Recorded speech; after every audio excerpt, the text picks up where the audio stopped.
Wayyoo nyaannan nama nyaatti wayyoo jireenya biyya lafa. Badee jireenya biyya ormaa. Wayyoo uff. Ay jireenya biyya ormaa. Waan ijoollee keenyan goone hin qabu.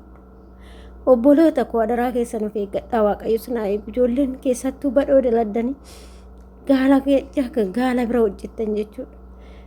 Egaa ka obboloota koo viidiyoo kana sagalee irraa hin balleesse. Kiraarii qaba mucaan haasa'aa jira jalaa kiraarii boo'ichaa qaba waan ta'eef sababa saniifan jalaa balleesse jechuudha. Waan baay'ee nama gaddisiisu laphee nama cabsa dhugaa Waaqayyo jechuudha. Mucaan ammaa suuraa irratti argitanii kan gaala mataa isaa ciniinaa jiru suni obboleessa keenya jechuudha. Innaa biyya Saudi Arabiyaa keessatti osoo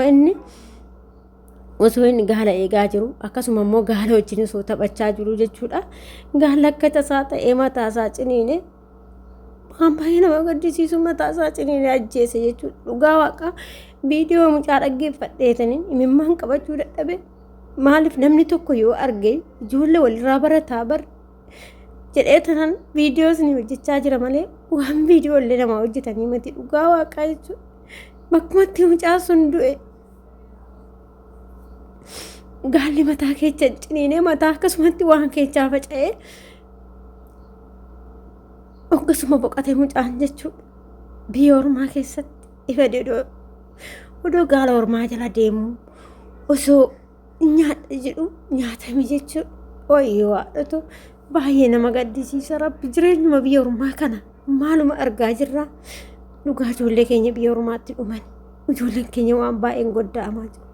Mucaa kana ammoo sababumatti godhe malee dhugaa baay'ee nama gaddisiisa rabbi obboloota koo imimmaan qabachuu hin dadhabe. Wannaa kana viidiyoo isaa kana dhaggeeffadhee jechuudha. Obboleessi keenya kun ani irratti agartan kun immoo isatu hime jechuudha. Suuraa isaa maxxanseet hime jechuudha. Dhugaa hedduu takka garaa nama nyaata adaraa keessan obboloota koo kun dhaamsi kun obboloota koo ijoollee gaala eeddan. Ijoollee gaala eeddanii adaraarraa fagaadha gaalli badaadha dhugaa Waaqayyo jechuudha. Gaafa tokkollee mucaa wayii viidiyoo isaa gaalli kun gaduma qabee xari'a jechuudha. Dhugaa rabbi homtuullee biran jiru hin marfataa bakka viidiyoo sun akkasuma dhuman jedhu bakka odoon isa laalu viidiyoo sun dhumatte jechuudha. Ani mucaa sun maal akka inni ta'e sin beeku viidicha xiqqoo wayiitu waraaban jechuudha. Gaalli baay'ee badaa adaraa keessan adaraa obboloota koo warroonni badhee hojjettanii gaala bira hojjettan gaalarraa of eegaa gaalumaanuun godha jettanii yeroo tokko wariidha waan ta'eef horiin ho'anna beeku hin jiru waan ta'eef afaanin dubbatee yookiin si'annoo jechuu miti dhugaa Waaqayyo jechuudha. Yeroo tokko gaalli badaadha kan akka gaala qeerrasa maal jedhanii qeerrasaaf leenca wayya dhugaa rabbi jechuudha. Qeerrasiif leenci yoo sirraa nyaatallee sin nyaatanii kuni wannaan gaalli kun akka garuu sitti madaqaa akka gowwaa fakkaata dhugaa rabbi ani yaa rabbi koo warii dhalleedha akkasin jedhan garuu bakka maaliif si wannoo hin jedhu leenca mana mantuqu leenca wayya leenci nama itti baratte sirra gangalataa si jaalataa sin tuqu jechuudha. Inni duwwaan fe'e godhee takkitti si qabannaa sirraa nyaannas sin nyaatu garuu gaalli akka sanii miti jechuudha. Akka leencaa fi wannoo sanii miti jechuudha. Gaalli baay'ee badaa dhugaa rabbii baay'ee oduma tojjiniin shururuudhaattu kanuma keessa mucaa kana amma inni kan hime waliin taphachaa jiru. Osuma waliin taphatanu oduma inni hoosisee akkasitti jiru mataarra akkasitti qabatee hoosisu mataasaa kan walitti qabee ciniine mataasaa keessaan waan akka adii wayii faca'ee oggosuma boqatee jedha. Maaliif duratti baay'ee hubachuu dadhabee yeroo duraayyuu jechuudhaan baay'ee tokko imimmaan na qabe dhugaa rabbii. Mucaan kunis akkuma anaa akkuma isinii hunduma keenya akkuma hin dalaganna jenneeti malee waan akkasii hin ta'an miti. Garuu baay'ee nama gaddisiisa gadda onnee nama cabsuudha kun. Adaraa obboloota koo wajjiniin hin taphatinaa gaala kana wajjinillee gaalli wariidha waan ta'eef horiin homaan beeku waan ta'eef dhugaa qeerrasa wayya qeerrasaaf leenca wayya dhugaa rabbi jechuudha. Isaan akkanaa miti jechuudha. Garuu akka gaalaa kanaa miti gaalli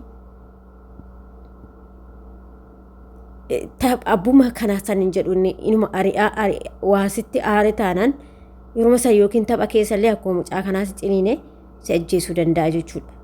Dhugaa rabbi gaalli baay'ee badaadha. Kanaaf irraa of eegaa adaraa keessa waliin taphatinaa. Yaa'u eeyyee horiidha jettanii wajjin taphachuu dandeessan.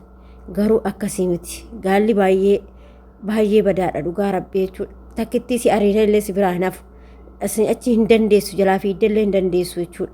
Gaalli dhugaa rabbii baay'ee badaa daa'ima illee hin ciniinee ajjeesa baay'ee badaadha jechuudha.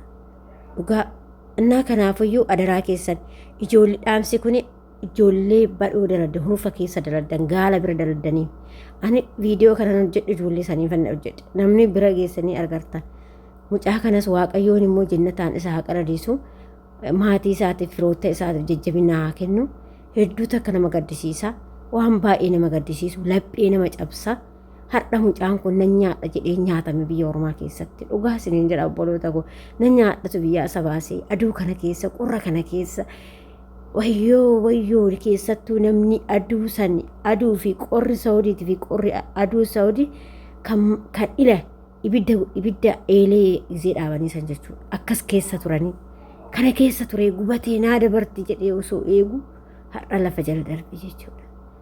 Ayyi addunyaa tana ayyi jireenya biyya ormaatis ayyi addunyaa tanas osoo nyaatanii osoo kaatanii quufin irraasii addunyaa tanarraa deemte jechuudha. Har'a mucaan kun odoo nyaatee osoo quufin tasumatti galaafatame jechuudha. Hedduu takka nama gaddisiisa baay'ee nama gaddisiisa. Adaraa obboleewwan koo adaraa bakka jirtanitti waaqayyoo sinaa eegu ijoolleen hurufa keessa daldan adaraa kan akka gaala fi wannaan jiru raammoo lafarra loosan na kubbuufa isaan irraa of eeggadhaa. Dhugaa yeroo tokkollee mucaawii viidiyoo irratti jedhee ture raammoon kun akka malee mucaa kanatti game jechuudha. Inni jira ijoollee badhoo dalaldan baay'inaan ijoolleen waan akkasii naa itti manillee hin jira jechuudha. Irraa fagaadhaa adaraa wantoota akkasiisanirraa baay'ee badaadha. Fakkeenyaaf isin badhoo keessa hurufa keessa dalaldan waan ta'eef fakkeenyaaf raammoo sun illee isin ciniina taanaan badaadha. Nama ajjeesan illee waaqayyoo sinaa eegu. Ani waan an jedhu qabu waaqayyo bichaan isin duukaa haa ta'u. Dhugaa akka danda'ametti ijoollee teenya yeroo badhoo keessa daladdu dhugaa kadhannaa godhaa fi waaqayyoon isaa wal cinaa ta'u baay'ee garaa nama nyaatu. Dhugaa rabbii garaa nama nyaatu jechuudha. Innaa akkasitti mucaa sun lubbuun isaa darbe isiniin jedha obboloota koo hedduu takka nama gaddisiisa. Waaqayyoon jajjabina isaaniif haa kennu maatii isaaniitii fi akkasuma immoo mucaa boqoteef waaqayyoon jannataan isaa qananiisu isiniin jedha.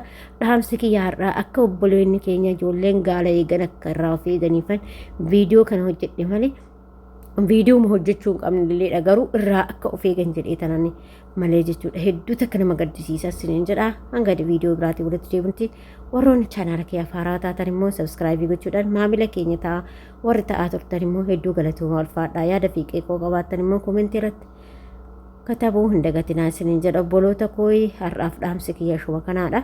Viidiyoo biraatiin immoo hanga walitti deebinutti viidiyoo kanaan turtii gaarii isiniin jedha. Akkasuma immoo obboleessa keenya kanaa waaqayyoo jannataa si qananiisu jedhaani wanni kun jiru kaan namni takka boqonnaan deebi'uun jiru waan ta'e baay'ee nama gaddisiisa. Adaraa irraa of eegaa nagaataa.